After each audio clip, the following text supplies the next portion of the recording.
Salutations and welcome to the RPGamer experience. Where we talk about computer and console role-playing games that no one else is talking about, from old favorites to new indies and a few things in between.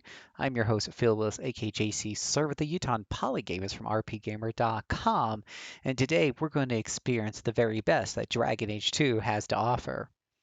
And I did that with a straight face. Did you see that? If this is your first time, welcome to the show. If you're watching on Twitch, well, guess what? RPGXP is an interactive show, and you can leave your comments and thoughts and opinions in the chat section. I'll read them aloud, and they become part of the show that gets archived over on YouTube. If you're on YouTube, of course, you can always leave your thoughts down in the comments section. But that's right. When you're watching with us on Twitch, you become part of the experience, the RP Gamer experience right here. And we're going to see what Dragon Age 2 has to offer. Dragon Age 2 was initially released on March 8th, 2011. Developed, of course, by BioWare. It was originally released on the Xbox 360 and brought over to Windows and Classic Mac OS. You can now grab it for $19.99 on Steam or Origin, EA Origin, I would imagine. This is an action RPG. I did beat it already. Now we have to do a show on it, Tam. So if you guys don't know, I stream a lot of games, and some of the games I stream all the way to completion. But a lot of the games I'm streaming during the weekdays are basically my research for doing this show right here, the RPG XP show. So this is kind of like it is the RPG XP show is more than a review, but it's not a let's play. It's a combination. It's an experience, the RP gamer experience. All right, but let's talk about what is Dragon Age 2. According to our good friends at Wikipedia, Dragon Age 2 is a 2011 action RPG developed by BioWare and published by EA. It is the second major game, of course, in the Dragon Age franchise and successor to Origins, which came out in 2009. Set in the world of Thades, the players assume the world of Hawk, or a role of Hawk, a human mage, warrior, or rogue. A mage, rogue, or warrior who arrives in the city of Kirkwall as a lowly refugee and becomes its legendary champion over a turbulent decade of political and social conflict. In the game, you, the player, explore and engage in combat from a third person perspective, and oh boys, there's so much of it. You will encounter various companions who play major roles in the game's plot and gameplay, and depending on your decisions and dialogue, a companion will either recognize you as a friend or a rival. The gameplay, as I mentioned, is an action RPG from a third person perspective, and you can, when you're creating Hawk, the gender and the appearance can in fact be customized. You'll need to select your class, which will impact how that particular character plays, but you will pick up companions of the other classes, so you'll end up with a well-rounded team no matter what you do. You can also incorporate choices that you made in the Origins game will actually come over. It'll ask you, it'll prompt you to load your save game from Origins. And so decisions that were made there will be part of the story and the setup going into Dragon Age 2. It's actually, that part is actually pretty darn cool. Um, and whatnot. The main story is pretty linear. There's a lot of flashbacks from the perspective of Varric, who is the best character, hands down, in my opinion, in the game.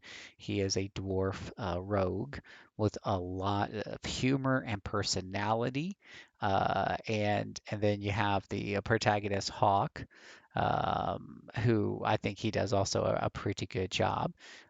He fled the nation of Ferelden as a refugee to the city-state of Kirkwall, and there he or she, it was a he when I played him, will eventually grow in power. And who is it that says I always play ladies? I totally made Hawk a guy in this one because he looks just like me. Um, but you'll eventually grow in power and influence and become a legendary champion in the game, and very central to the events that are going on there. And yeah, and there the story basically has unfortunately, compared to Origins, it kind of boils down to just really two big endings. But it is greatly influenced by the decisions you make. So that's kind of a little bit of a setup here for Dragon Age 2. I don't know if how many of y'all have played it, but we're going to talk more about it. We are. But first, I do want to take a moment to tell you all that we do have, for those of you watching on Twitch, we do have a YouTube channel over at youtube.com/RPGamer. Please go and check it out. We are constantly putting up new videos and full Let's Plays.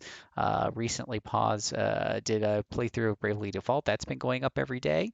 And if you're interested in seeing a full playthrough from beginning to end of Dragon Age 2, that is almost all posted as we speak. You can actually watch about 3/4 of it now as of the date of this recording. And by the time you're watching this, probably the whole series is up. I have some Monster Hunter Rise training videos on there as well. We have Scar playing Shadow Complex, Lofter playing Monster Sanctuary, as well as some review videos, some impression videos, and a whole bunch more. Check it out, please, at youtube.com/RPGamer. If you like what you see, go ahead and subscribe. All right. Now, we've talked about what Dragon Age 2 is. Tam says he's beat it twice. But I also want to show you guys, before I give you some of my thoughts and opinions and give you some hot tips for the game, I want to show you what the game looks like, right? So let's jump into it. We're just going to load up one of my saves. So let's load up something here, because here at the RP Gamer Experience, we don't just talk about the game. We like to show you at least some of the combat and stuff. So let's see if we can get this to work here. We're having a few technical difficulties, but we'll get this guy to work here. I think a little thing is bothering me is I'm not seeing a lot of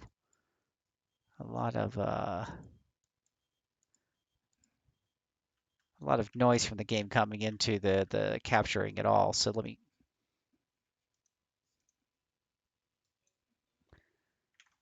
I think it's not coming in.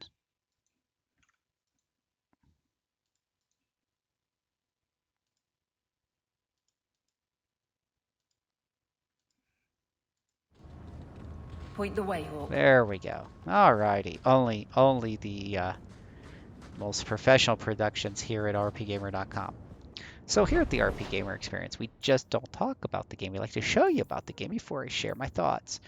So we're going to see if we get into some trouble. We'll see if we can go out and just find some bad guys somewhere. Of course, you know, the one time I want to find some bad guys, I'm not going to find some bad guys. That's going to be the funny part. But hopefully we will.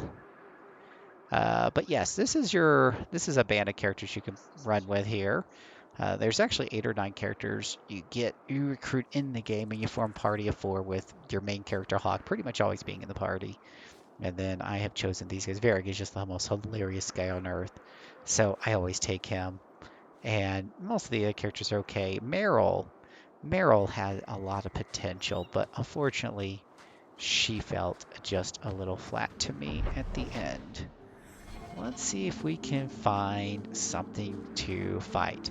Now, as you're running through here, there's definitely signs where the game's done really well, the music's done really well, and some of the graphics are pretty well. But then, I feel as you're kind of going through this too, especially when we're in town, and you do spend a lot of time in town. So this game is focused pretty much all in the town of Kirkwall and its surrounding area. So you will be spending a lot of time in these environments. And for environments that you spend a lot of time in, they look pretty bland. Um, Obviously, the technical know-how is there, and of course, I'm not going to find anything to fight at that point. The technical know-how is there, but it's just a little bland, a little soulless, and I think that's kind of a good and accurate description for some of this. A lot of people complained, I know, about now I think the sky looks beautiful here, and the water in the background here, but very nice attention to detail on that. I mean, if it was being judged on the background alone, that looks fine enough. Could be better. But for 2010, not bad, not bad. But this right here, when you're talking about just the main areas and stuff, not a whole lot going on there. So hopefully we're going to find some bad guy along the way here. We can show you off some of the combat. If you play Dragon Age Origins, this combat system will be very familiar to you, as I do not feel that they fundamentally changed the way the combat works in Dragon Age 2 at all. It is a little bit faster, but now, of course, I'm not going to find anything to kill just because I'm looking for something to kill. Now the game is going to torture me. The game has a bunch of combat, a bunch of combat. As you're going through the story, you will be fighting these same things over and over again. There is a bunch and whatnot. Huh, wonder why there's arrows over there. Maybe those are bad guys? Odd. Well, hopefully we'll get lucky. It's called the Bone Pit. You think there'd be something really dangerous hanging around here for something called the Bone Pits?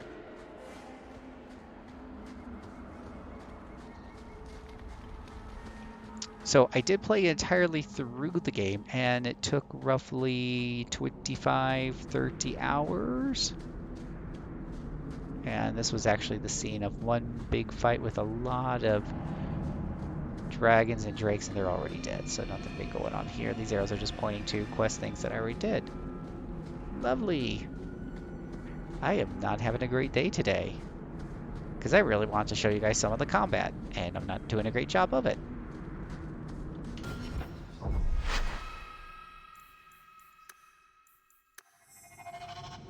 Let's see if we got something here in the Templar Hall.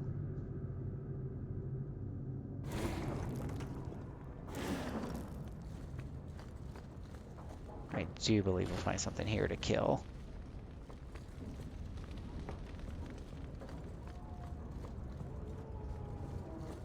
There we go.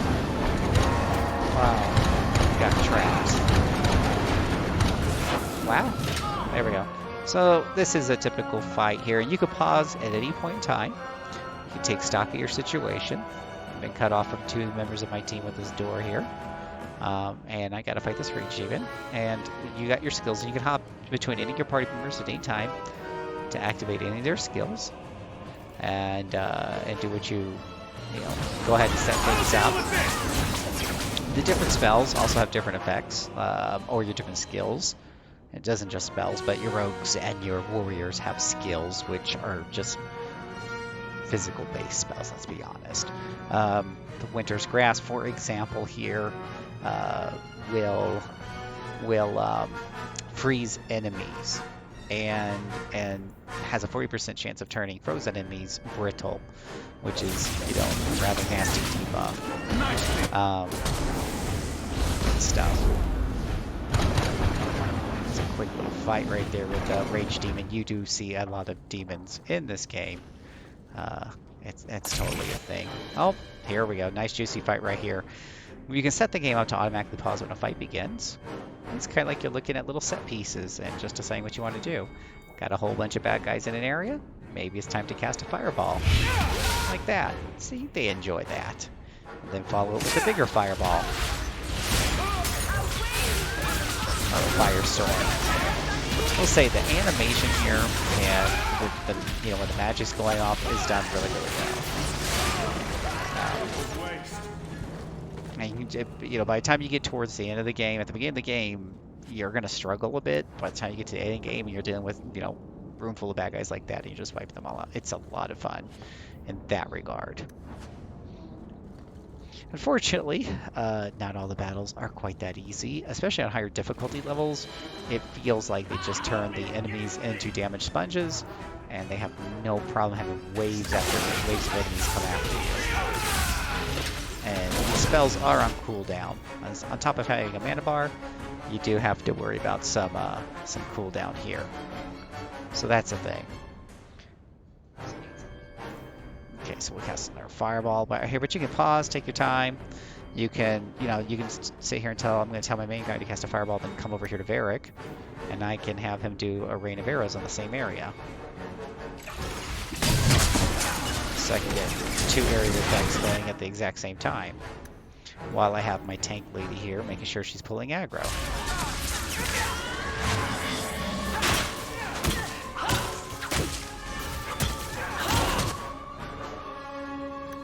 And then Meryl, I got her as another caster and have her do some chain lightning.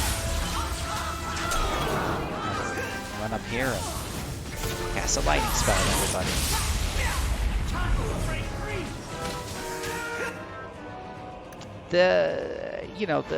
It can be fun. It can also be, depending on your point of view, can be a little bit hard. You can't really, like in a turn-based game, you can't really hold the line too well because then you just slip right past you. Unlike a turn-based game with hexes or squares where, people just can't run past enemy characters. Can't just run past the guys on the other side just because you think it's a good idea. But you can see, like, the battles get chaotic and messy real quick.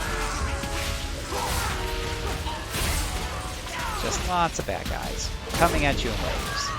This is a very typical fight right here.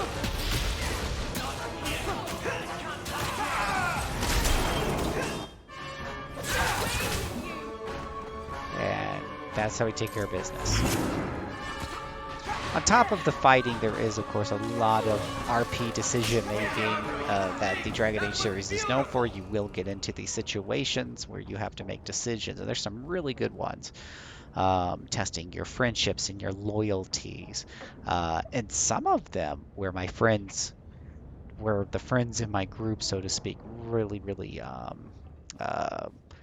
forced me to make some really tough decisions that to me were black and white, and it actually made me upset that they would even try to push me in a direction. And that's where some of the good writing comes in. I mean, BioWare is known for their good writing, and that's where some of it comes in. Just remind y'all, follow me if you want to keep up with all the shows that are going on. Follow us on Twitter or Twitch and Twitter. I'm at Servant at JC Servant, or you can follow us at RPGamer, and you can keep up with all the new things that are going on. I decided to do this on Saturday. The only way you'd know that is if you're following us on Twitch, or you were keeping up with me on Twitter, where I announced it an hour ago. So feel free to do that. But what did I think of this game? Showed you some gameplay and stuff, and it can definitely be fun. Um, so here we go. Usually I call it the positive, negative, positive sandwich. Um, Here, there's not going to be a lot of bread and there's going to be a lot of meat. Take that for what it's worth. Hawk and Varric are super fun characters. I really do like the way I play my main character, Hawk. I made him kind of sarcastic, but not a total jerk. And Varric was very much the same way, and I think we got along like brothers, and I had a really good time with those interactions between Hawk and Varric. Meryl started off being really funny. She I won't give too many spoilers, but she is kind of sweet, but she's got a little something going on there, and whatnot. So that makes her character very interesting and different from some of the other games I played. Negatives. I didn't really show off Kirkwall here, but I could take you all on a tour of the city. But there's not a lot of NPCs and it's extremely soulless. There's just a complete lack of attention to detail outside of some of the architecture and backgrounds. You will have enemies attack you in the middle of the street in broad daylight, and the NPC standing right there don't even react in the slightest. They just keep on selling their wares as people are bleeding and dying in the street.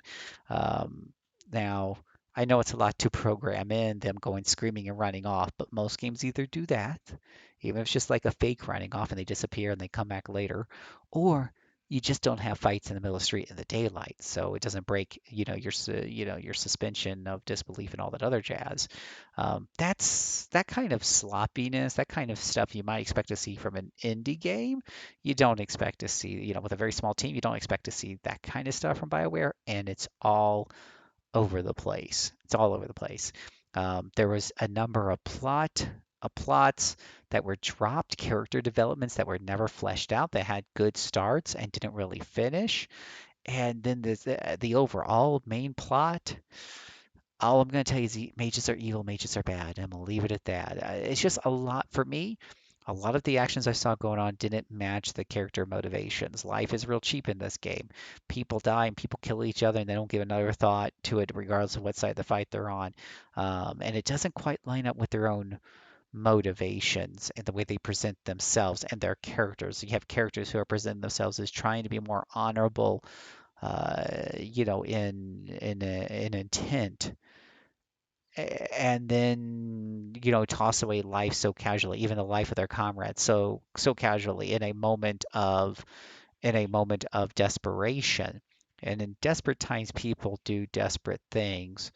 But what makes a hero is, generally speaking, they don't sink to the darkest of darks, at that desperation. So sometimes they might be a coward and break tail and run when they shouldn't, and not stand their ground like a hero would. But for them to do the darkest of dark things just doesn't feel right. The combat's very action oriented. It's fun to watch, but as you go on and on into the game, it begins to feel repetitive, partly because there's such a lack of enemy variety, which is a problem in my opinion on the first game.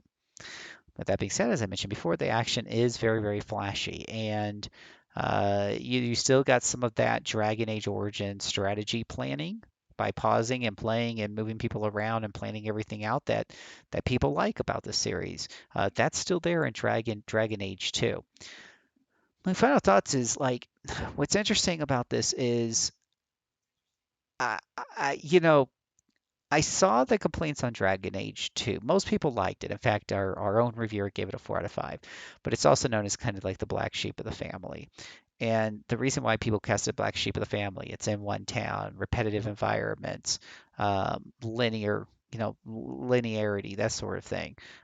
Personally, to me, those elements don't usually bug me so much in an RPG. I grew up playing old RPGs where they didn't have a lot of different environments. They had four towns for the entire world if you were lucky. Some of the games I played only had one town, had focus on one town and one dungeon.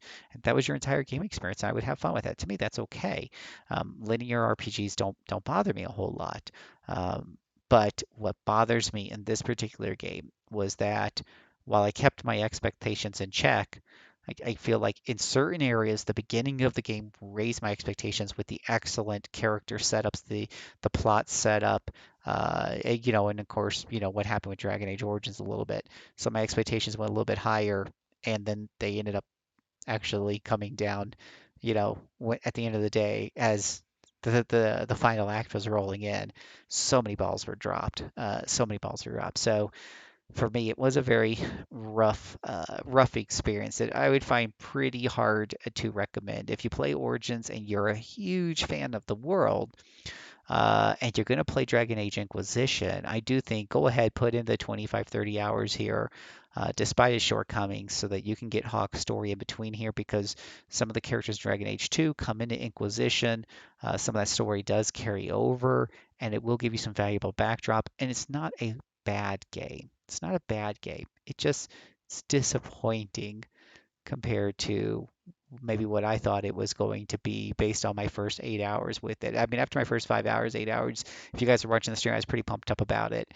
And by the third act, I was like, oh, these guys did not bring this home at all. So that's just my opinion for what it is worth. But if you are a fan of the series and you're working through it, I would still recommend it. It's still a decent game. That's while disappointing, it's decent. If you're watching this on Twitch, I'm not leaving you. By the way, this is your last few moments here. If you're on Twitch and you have some thoughts about Dragon Age 2, if you have a different opinion, feel free to put it in the comments. I'll be happy to read it and get it on record as to what you think about Dragon Age 2. While you're typing that in, I'm going to remind all of our people who are watching on Twitch that while you will see credits roll, to stay on tight because there's going to be more content coming up. Among the things that I have planned for tonight, we will be doing a 1 hour to impress show of Trials of Fire. And if you've not seen it or heard of it, I think you're in for a treat if you like the kind of games I like. For everybody else, thank you so much for staying off. You're watching this on YouTube. And keep in mind, I do stream here Monday through Friday nights at 9:30 Eastern Standard Time to 10 o'clock Eastern Standard Time, usually in there somewhere. Often playing games. That's research for this show. And as a reminder, RP Gamer Experience is a production of rpgamer.com, your source for news, reviews, podcasts, videos, and home to the best gaming community on the net. Check us out. Follow us right here on Twitch or on YouTube for future shows to be notified what's happening. And join us on Discord at rpgamer.com/Discord. and join us in the conversation so you can even help to shape our future shows. Our next episode is going to be a roguelike or a roguelite, but I'm not going to tell you what it is. It might be random, you never know. But we will be covering a rogue game for the next episode of the RP Gamer Experience. And hopefully, we'll do this one at a normal date and time. Let's see. We have no final comments on Dragon Age 2, even from the mighty Tim who beat it twice. So, with that being said, then, for you on YouTube, thank you so much. You're going to see the credits roll. Appreciate y'all staying on. Again, for those of you on Twitch, please stay on the line. I will be right back after the credits roll for some more. Some more. VWegger says it was a very forgettable game. LOL. So for those of you on yeah Twitch, stay on board after the credits. We'll be doing some more fun. This is Phil Willis, AKJC Servant, your humble servant in adventuring, signing off.